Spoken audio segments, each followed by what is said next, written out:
Ndabasuhuje cyane mwebwe mukomeje gukurikira YouTube channel yacu Umukambwe TV. Mbese ngo wari uzi neza ko burya Perezida w'u Rwanda Paul Kagame ngo afitanye isano ya hafi na Musa uvugwa muri Bibiliya?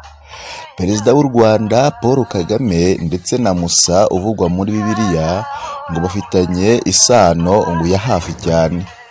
Isano rero ngo ya hafi cyane ngo nuko buri wese Imana ngo yamuhaye ubutumwa imutuma ku bwoko bwayo kugira ngo abutabare, abukure mu bucakara, abukure mu gahinda, mu bibazo no mu ntambara, mu kaga, mu bukene, mu rupfu, abwerekeze mu gihugu cy'isezerano, abwerekeze mu buzima, abwerekeze ku ntsinzi, kandi abwerekeze aho bufitiye umutekano, aho bufitiye amahirwe, aho budahozwa ku nkeke, budahangayikishwa n'ubuzima budasanzwe, aho bufitiye ihirwe.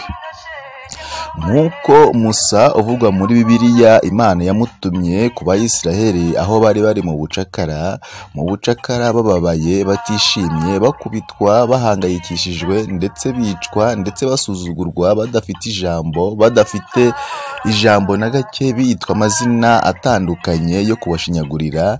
Hanyuma Imana ikabatumaho Musa kugira ngo Musa abafate, abacyure, abageze mu gihugu cy'isezerano Imana yabasezeranije, mu gihugu cyuje amata n'ubuki, mu gihugu bazaboneramo amahirwe, uburezi, iterambere, amahoro, ndetse bazaboneramo imiryango itandukanye kandi bakishima bakanezerwa. Ibyo nabyo ni nk'ibyabaye nanone kuri Perezida Kagame w'u Rwanda ubwo yari akiri umwana, Imana y'u Rwanda ikamutunga urutoki, ikamubwira ko ari we ugomba kuba umucunguzi w'Abanyarwanda, ndetse ikamubwira ko ari we Imana ikamubwira ko igiye kumutuma ku bwoko bwayo. Yamutumye rero ku bwoko bwayo aho bwari buri hirya no hino ku isi, aho bwari bwaratataniye, aho bwari buri mu kaga, aho bwari bwarahejwe, aho bwari bufite ibibazo n'intambara, aho bwari bwarabuze agaciro, aho bwari bwarabuze hepfo no haruguru kubera guhezwa mu gihugu cyabo. Hanyuma Imana imutuma kuri bwa bwoko ibimutumaho, ndetse imutuma no ku bwoko bwari mu gihugu ariko buri mu gihugu budafite ijambo, budafite agaciro, budafite aho bwerekera, aho buva n'aho bujya, badafite amashuri, batabasha kubona uburezi buhagije, ndetse bumva igihe icyo ari cyo cyose baryama bakavuga ngo buracya bimeze bite, abandi bitirirwa ibindi bice, bitirirwa n'ubundi bwoko cyangwa bitirirwa ibindi bice kandi bari mu gihugu. Abo bose Imana yabatumye rero kuri Perezida Paul Kagame, niko kubasanga maze arabaheka, arabatwara, abajya imbere, afata icumu ndetse n'umuheto ngo arabibangura, ariko Imana imujya imbere iramubwira ngo ndi kumwe nawe, ngo kandi ngo nzakuneshereza.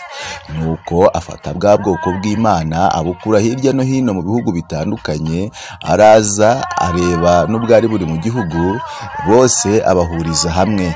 Amaze kubahuriza hamwe abereka igihugu gifite amahoro, gifite umutekano, gifite iterambere, gifite ubwuzuzanye, gifite kandi uburezi.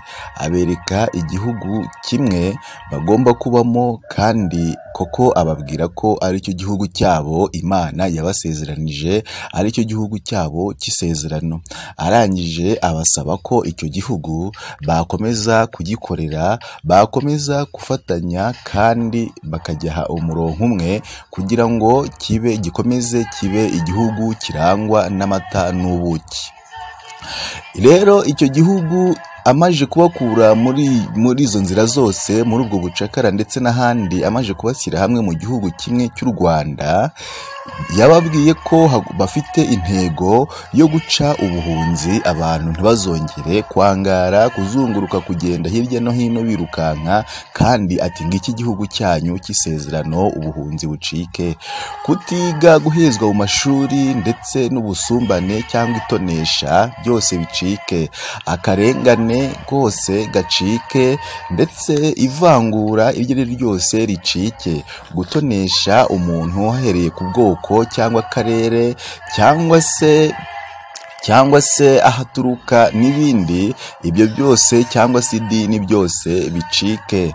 Ababwira ko kugira ngo bagire igihugu cyiza ari uko hagomba kubaho uburezi buhamye kandi uburezi kuri bose butavangura, kandi amahirwe yose y'igihugu abana b'u Rwanda bakayasangira.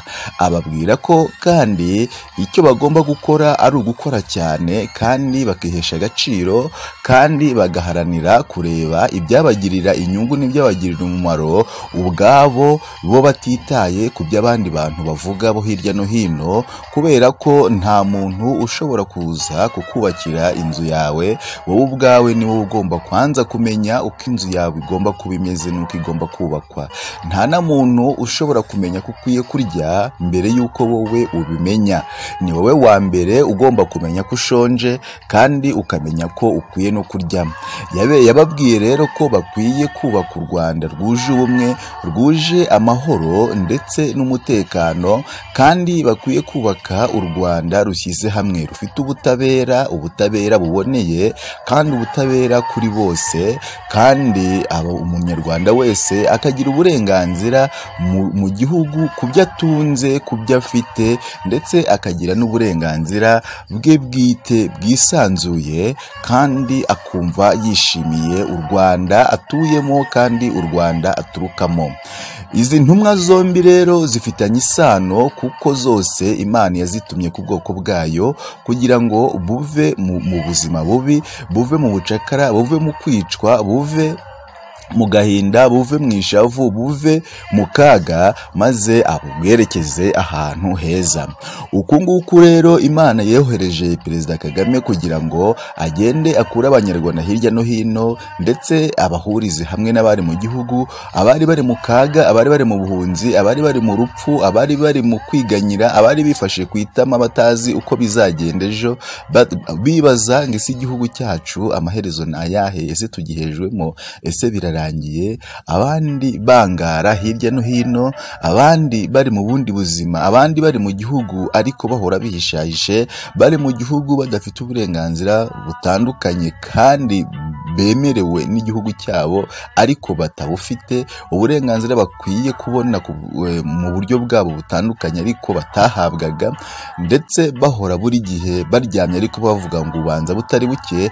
Ibyo byose akaba ari nabyo byakuruye jenoside yakorewe abatutsi muri 94, ubwo abanyarwanda benshi bapfaga, barapfa benshi cyane kubera ibyo bintu.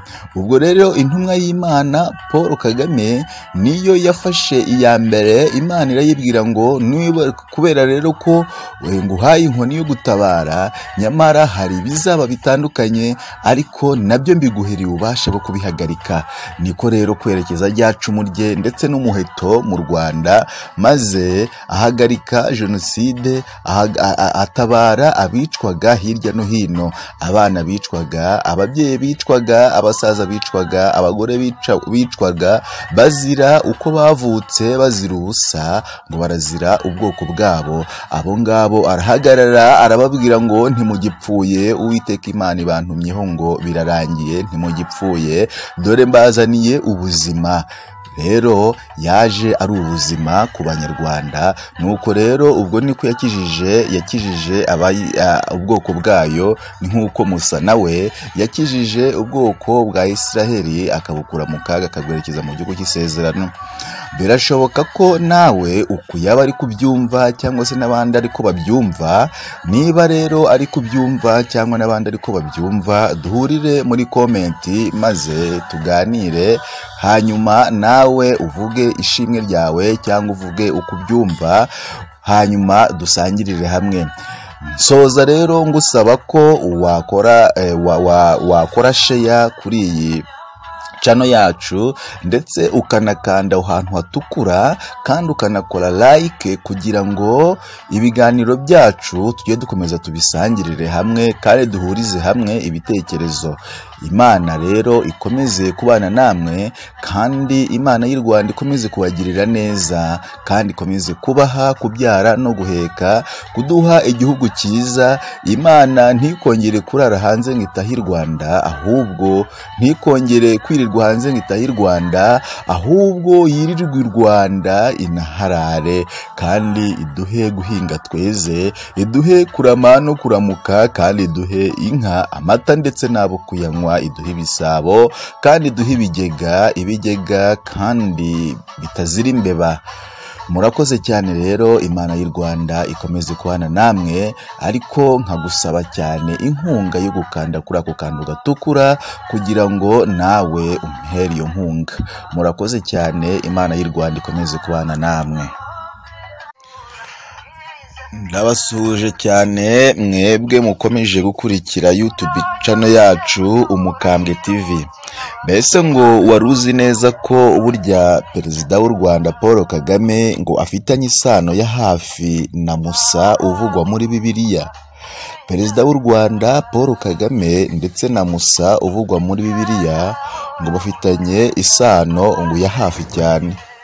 Isano rero ngo ya hafi cyane ngo nuko buri wese Imana ngo yamuhaye ubutumwa imutuma ku bwoko bwayo kugira ngo abutabare, abukure mu bucakara, abukure mu gahinda, mu bibazo no mu ntambara, mu kaga, mu bukene, mu rupfu, abwerekeze mu gihugu cy'isezerano, abwerekeze mu buzima, abwerekeze ku ntsinzi, kandi abwerekeze aho bufitiye umutekano, aho bufitiye amahirwe, aho budahozwa ku nkeke, budahangayikishwa n'ubuzima budasanzwe, aho bufitiye ihirwe. Nk'uko Musa uvugwa muri Bibiliya Imana yamutumye ku Bayisiraheli aho bari mu bucakara,